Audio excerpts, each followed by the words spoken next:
Axşamı xeyir qoysun, yorulmayasın. Abətin xeyri, Hacı. Onu yaradırsan ha. Hə, növbət işimizdir. Böyük razmerdir, sadədir.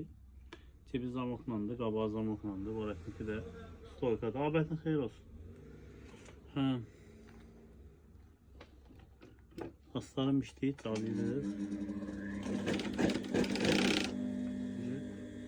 Mülaçı tamamlayırıq. İnşallah sabah eminindir, sabah kilosu gəlib götürəcək.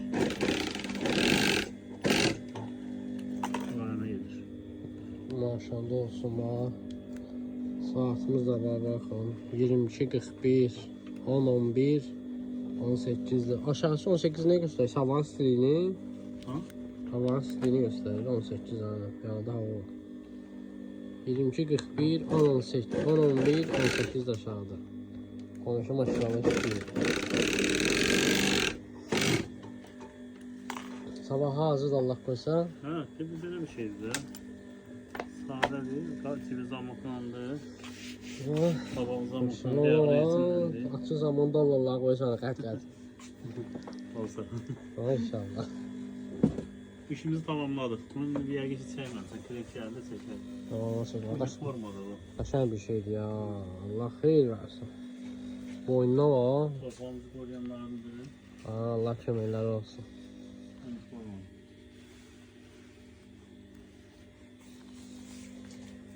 Kardeşlerimize. Bax, içərisindən baxın. Mənə maraqlı ciblərdir, əsas ciblərdir. Dollarlar rahat gəlsin ciblər. Ya onda dolar olmaz. Bunda eurolardır, dollarda. Amanca müdafiədir. Allah köməkləri olsun inşallah. Sabah çəkər yolunda bunu yarsın inşallah. Evet, gəlsin. İnşallah gələn xahiş eləyərik, çəkərsin. İnşallah. Sabaha hazırdır. İnşallah da. Direkt xeyir işin. Hazır oldu çəkərik.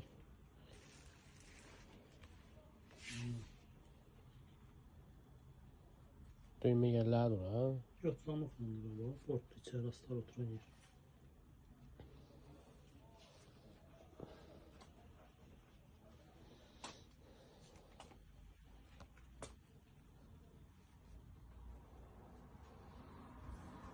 Qaşan nakışlar var ha.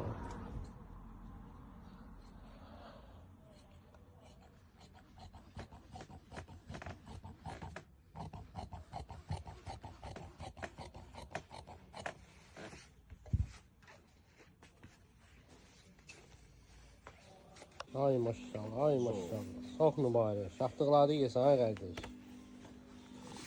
Yusuf usta yaradır da maşallah. Xeyir inşallah. Allah Yusuf'un canını sağ olsun.